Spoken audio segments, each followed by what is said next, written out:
Hi guys, sorry I didn't upload a comic reading last night. The video I uploaded was showing off my trade paperback collection. So I'll read two today, I'll read one now, and I'll read Swamp Thing tonight. Anyway, so this is Daredevil number 227. It's the first part of the Born Again storyline. So Daredevil, Apocalypse. It's a hot day, like all the rest. All 2 years of them. 2 years. And the motion picture epic that turned into just another come on isn't even a memory. Yeah, I'm sure I seen one of your flicks. You're big at the stag parties. What's your name again? Page. Karen Page. Like all the rest.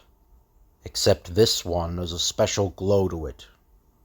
It's not every day you sell your soul. That's no way to think.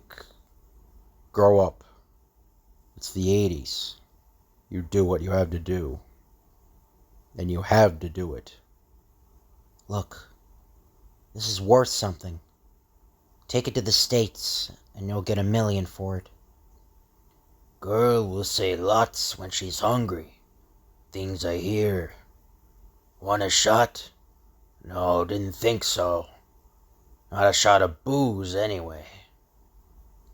Daredevil. Okay? I said it. I said the name. And he's got another name. And it's written down, right here. You want it or not? 6 weeks later, all just as hot. East Coast connections done right by you, Tonio. Just look at all this. Not like the old days. Old days. We had time on our hands, Raldo. Right now, I've got 5 minutes. Your time's worth plenty, Tonio. And what I got's worth plenty of plenty. Daredevil's secret identity. That's worth your life, Raldo. Oh no. This is good, man. And very soon, at a much cooler place. Good, gentlemen, but not good enough. We must expand more quickly into legitimate enterprises. They are to become the backbone of our organization. You are dismissed. Excuse me, sir. There isn't a man on deck who doesn't jump when Stilson speaks up. Well, there's one. But nobody's sure if the word man quite covers him. Sir, it's from Mexico. Might not be anything. Calling him the Kingpin. That covers him well as any word can. Saying he's the boss of everything bad that makes money in what must be most of the free world. My cousin down there, Tonio, I wouldn't bring it up, but you said to keep the lines out for this. Local pusher down there says he met Daredevil's old lady. His old lady, I mean. Says for a armful she sold his name. His real name, I mean. I know what you mean. Give it to me. Nobody needs to be told. They all leave fast as they can, without looking like wimps. Except for Wesley, of course. Wesley.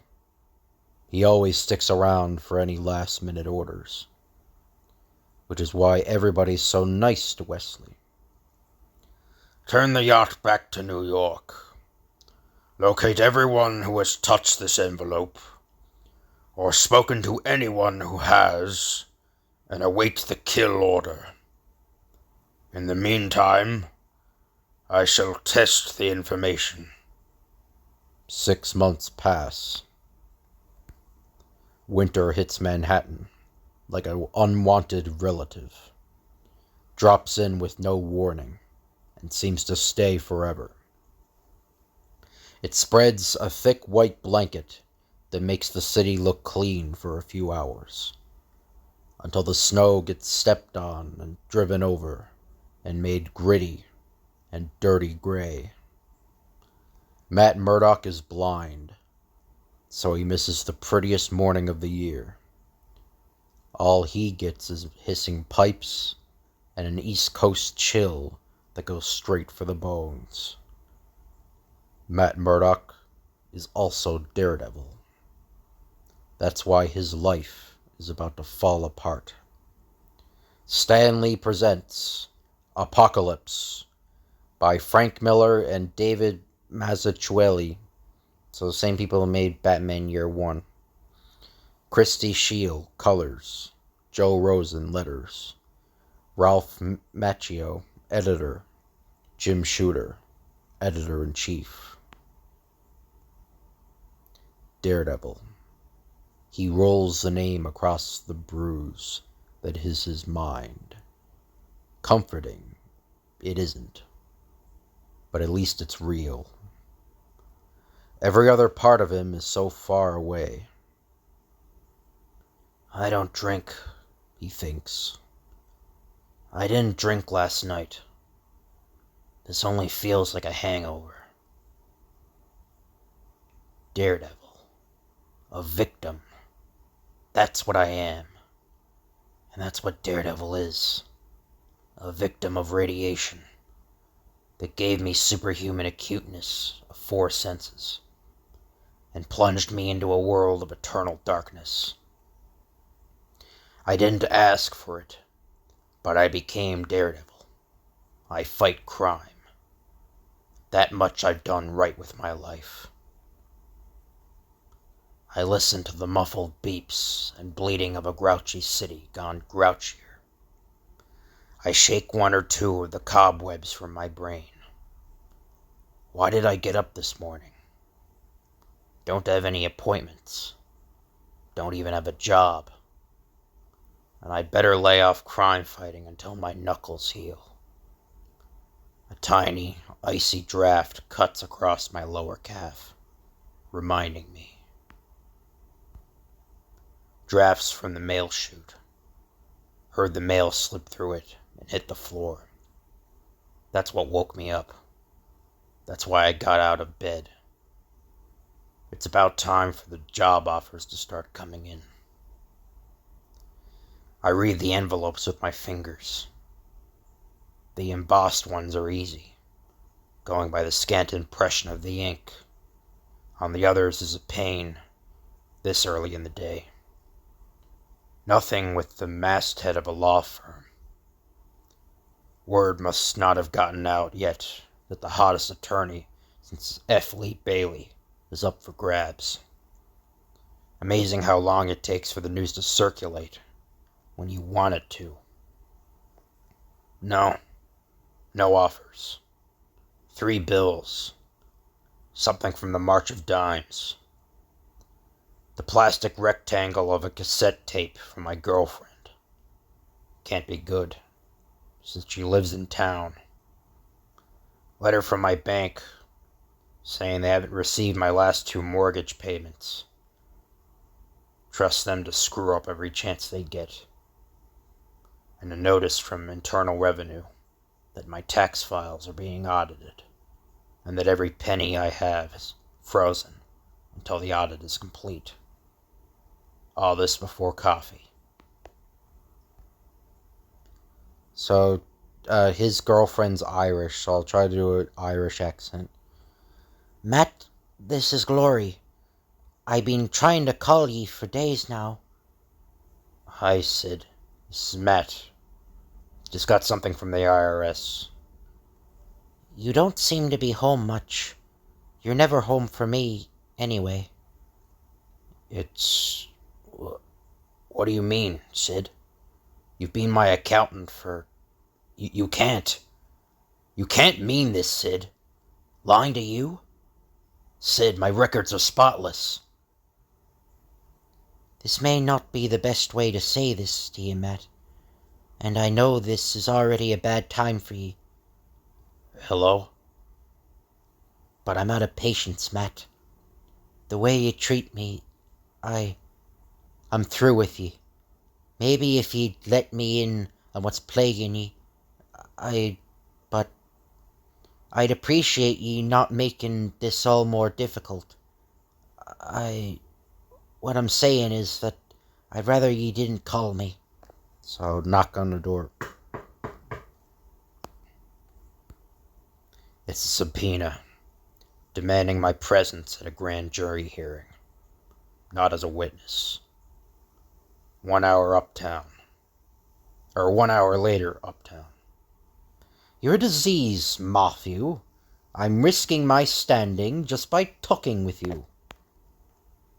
If the charge had been made by any other cop, any other Matthew, but Nicholas Manolis, 20 years of impeccable performance. I know his record. Far be it from me to judge you, but this is a sworn statement from Lieutenant Manolis. He says he saw you pay a witness to perjure himself in that Hendricks case. I can't believe Nick Manolis would do this. Not for anything. We never had this conversation, Matthew. And whatever you do, don't harass Manolis. Wouldn't be good form. Have a nice day. Don't push it. Night falls. Too quickly. Snow's got the traffic all snarled. Got here as fast as I could. You know, you shouldn't leave your door unlocked like this, Glory. It's not... Glory? Oh, no. Took everything, Foggy. Came home and they'd taken everything. What kind of people would do this? Hateful city. Hateful. Scares me worse than Belfast bombs and all. They ruined my pictures, Foggy. What kind of people... You're safe, Glory. That's what counts. Come on. I'll fix you up a cup of coffee. No, not here. With everything broken and screwed around. I can't stay here tonight. My name is Ben Urich. I'm a reporter. I'm working the night shift at a great metropolitan newspaper when a piece of dynamite is dropped on my desk. It's not the kind that hisses. It just rustles into Robertson's hand. Check this one out for me, Ben. Sure. I've got nothing but time. It's disguised as an Associated Press wire that says Matt Murdock faces a host of criminal charges, including bribery, perjury, and misconduct. Matt Murdock is the most honest man I know. Ben, I just heard... I have no statement for the press, a stranger tells me. Matt, if it's off the record, you know you can trust me. A chuckle, like dry ice cracking. Matt, I'm your friend, remember? He laughs. The line goes dead. The laugh seems to echo through the office. I try to match it with the man who saved my life. I worry, not about his honesty. The bank insists I haven't paid them. They threaten to foreclose. I lose my temper and yell at them, and they hang up on me. I pull out my checkbook and run my fingers across the stubs. They're written with a ballpoint pen.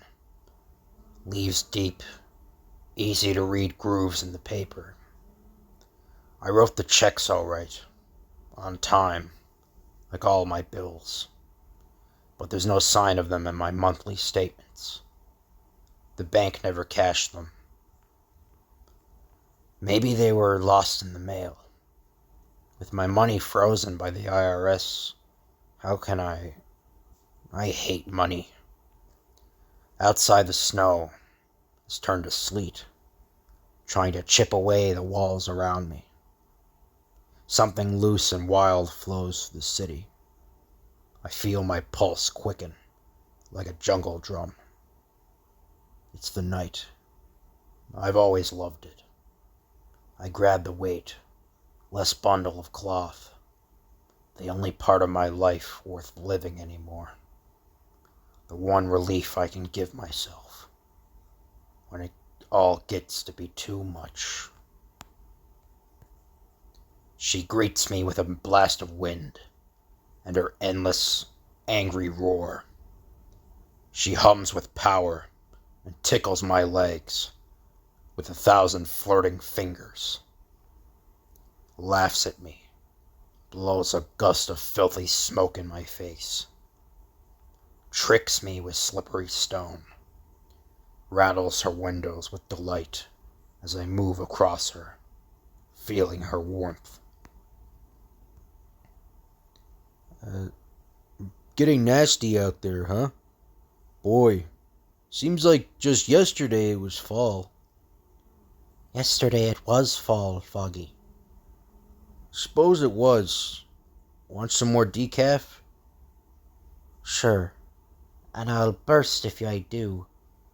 Foggy, I so appreciate your kindness. When I came home and saw it was like I didn't have a friend in the entire world. Shouldn't ever feel that way, Glory. And yours was the first name I thought of. And here I am, all warm and comforted. Why, I'm not even quaking anymore. Thought sure I'd never stop. Here, feel my hand. Will you look at the time? Better get to bed. I'll take the couch. The music in there is the kind you hear in department stores. There's something obscene about playing it loud. And loud it is. I'm surprised the building doesn't shake. How he can follow that stupid sitcom he's watching is beyond me. Of course, I've got this problem with visual entertainment. He grunts. Unsteady, drunken steps work their way to the kitchen. I've got just enough time. 20 years, Nick. Why start lying now? Get out of my home. It's all wrong, Nick. I know you. And I have to know why you're trying to ruin Matt Murdock. He flinches at the name. I smell his oily, guilty sweat. I feel the heat on his cheek, a flush of defiant rage. The sound belongs in a South Street bar. I could force the truth from him, tough as he is. I'd have to use torture. He'd deserve it. I said, get out of my home! You showed up. Yeah, Daredevil. I did what you said to. About my boy. Doctor said he needs that treatment soon. He goes on about his boy and how he'd say whatever they want him to say at the hearing. A symphonic version of the theme to Kojak is getting in full swing, so I miss the voice on the other end of the line. It's hard to stomach the Muzak or Nick's whining, so I leave him at the mercy of his guilty conscience. I've learned this much. Somebody is out to get Matt Murdock. Somebody who knows the right buttons to push with the right people. But who? And why? I go home. More and more it feels like the only safe place. It isn't until I try to fix dinner that I realize the power's off. I try Con Edison's emergency number. My phone's been disconnected. It's been a day. The first thing... Oh, I don't know who's talking. The first thing Foggy Nelson feels this morning is an irritating knot at the base of his skull. He forgets it as soon as he smells the frying bacon, and eggs, and pancakes. Foggy thinks he's died and gone to heaven. Must have. That's an angel. She glances at him. He feels her smile before he sees it. She doesn't say a word. Ring. Nelson residence. Hello, Matt. No, you didn't misdial. I'll put him on. Matt, hi. Listen, the craziest thing happened last night. What? Hard to hear you, Matt. Where? A phone booth? At this hour? What? Did you say grand jury? No, I hadn't heard. Oh, golly. Oh, golly. The next few weeks go poorly for Matthew Murdoch. He writhes like a fly in a spider's web. My web, thinks the Kingpin. So carefully woven, so neatly placed. His plant at the law library reports to the crime lord of Murdoch's days, spent working with his partner beyond all fatigue, striving to form a defense against the perfect frame. Photographs, taken by telescope, for the man's defenses are yet unknown, provide a stop-motion study of Murdoch's deterioration. Most delirious are the nights, as low-level stoolies, like distant nerve endings, tell of increasingly violent, increasingly abhorrent assaults by a warrior whose fists are no help against the corrosive gas that fills his life. Assaults which climax in an enlightening episode. It happens in a waterfront saloon, one he frequents to pry information from the lowest echelon of... So, is that Kingpin talking? I don't know, the text boxes are kind of weird, because at the beginning it was like some sort of narrator talking, and then it went to Daredevil. So I don't know, but... It happens in a waterfront saloon, one he frequents to pry information from the lowest echelon of my organization. One he enters, now as an angry beggar, with no sense of caution or strategy. He is a lost man, thrashing. Matt Murdoch! Who's gonna talk about Matt Murdoch? No one tells him anything of value. No one could. But I. For I have kept my movements scattered among a dozen lieutenants, none of whom possess more than a single scrap of information. I have given the word, from Stilson to Karen Page. All who might know will die. Daredevil is Matthew Murdoch, and more.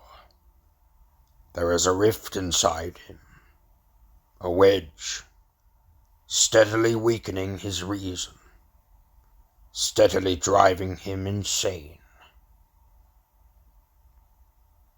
The hearing is made noteworthy by the performance of Franklin Nelson, whose eye for legal detail and imaginative use of precedent causes me to make... Wait, what the... Okay, so he's talking in pink boxes, and then, like, suddenly goes, okay, whatever. I don't think it's the writer's fault. I think it's the person who is coloring the boxes, because Certain characters are colored differently, and it's all really messed up. But sorry about that. So the hearing is made noteworthy by the performance of Franklin Nelson, whose eye for legal detail and imaginative use of precedent causes me to make a note to have him hired. Through it all, I am told, Murdoch is a ghost, a shell of a man. Even as he hears the much-tempered verdict. Yeah, see, it's another color now. So, I don't know, it's... Yeah, again, it's not the fault, it's not Frank Miller's fault, probably. It's the person making the text boxes.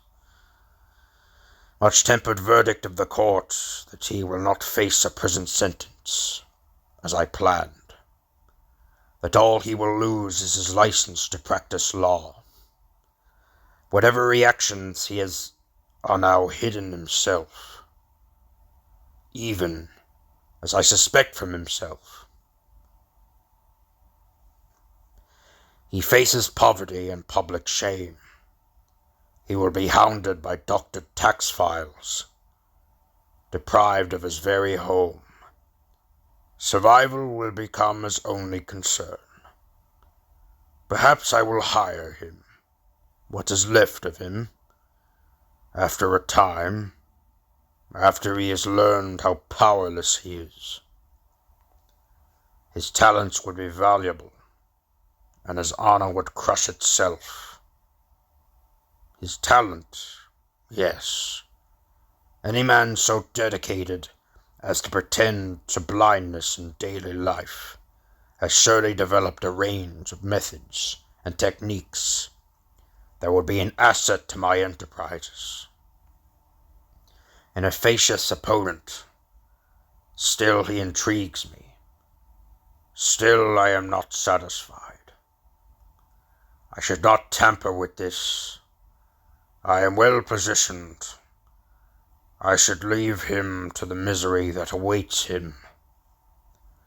I must deny myself the exquisite pleasure of a killing stroke. I feel awful, Matt. Just awful. You were brilliant, Foggy. You kept me out of prison. I haven't done much to deserve this kind of friendship.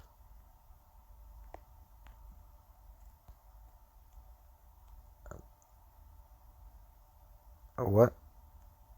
Okay, so still...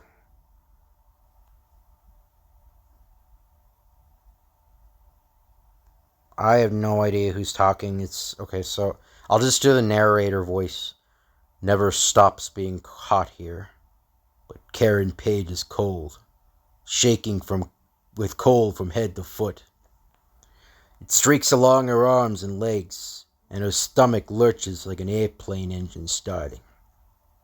Got no money, but still have some of my looks left.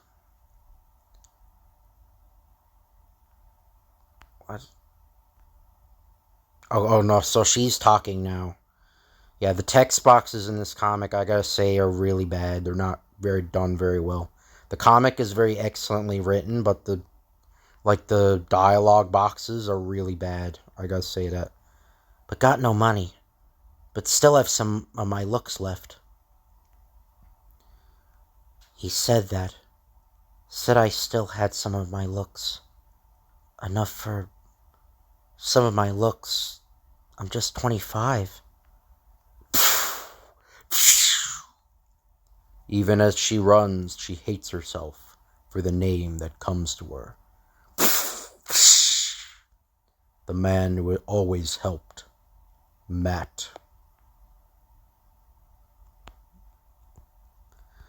The notice of foreclosure sits too big in my jacket pocket. I've got 30 days to avoid repossession. By paying out the money the IRS won't let me near. 30 days and $10 in my wallet. And I'm not a lawyer anymore. I'm not defeated either. Not yet. Maybe I've been thinking about it all wrong. looking for a single enemy to pin it all on. Maybe it's everybody, from Internal Revenue to Con Ed to Ma Bell to Glory. I call Foggy at 7 in the morning, and Glory answers. Foggy. He's in on it too. No. Foggy stood up for me. Fought for me. But that could be part of the plan. What am I thinking? Just tired. Need to sleep. In my own bed. My own bed. Tomorrow I'll do something. Legs are shaky. Must be nervous. No. It's the pavement. That rumble.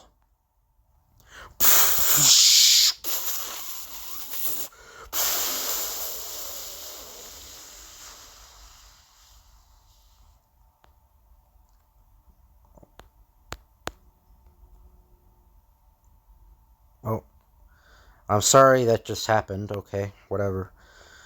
I hear a baby crying. No, not a baby. Sirens. Fire trucks. Guess I've been standing here for a while. Firemen take forever to show up. Traffic gets in their way. Dust. The dust is thick. Could choke on it. There's nothing left. So you know. So that's why. I never would have connected it to you. Nothing about it said gangster. Until this. It was a nice piece of work, Kingpin. You shouldn't have signed it. Next, Purgatory. So, that's the end of this comic. So I hope you guys enjoyed the video. If you could like, comment, and subscribe, that'd be appreciated. Thank you all for watching, and I'll see you guys later.